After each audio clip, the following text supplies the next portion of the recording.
कैलाश पर्वत पर भगवान शिव गहन ध्यान में लीन बैठे हैं। 3 नेत्रों वाले देवता बाघ की खाल ओढ़े हुए, गले में सर्प और मस्तक पर अर्धचंद्र धारण किए। चारों ओर बर्फ से ढके पर्वत और मंद स्वर में गूंजती दिव्य मंत्र ध्वनियां।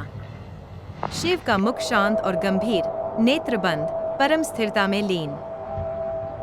देवता व्याकुल होकर एकत्रित होते हैं, त्रिपुरासुर नामक असुर की बढ़ती शक्ति से चिंतित। वे समझ जाते हैं कि केवल शिव और पार्वती का विवाह ही एक ऐसे दिव्य पुत्र को जन्म दे सकता है जो उस असुर का वध करेगा।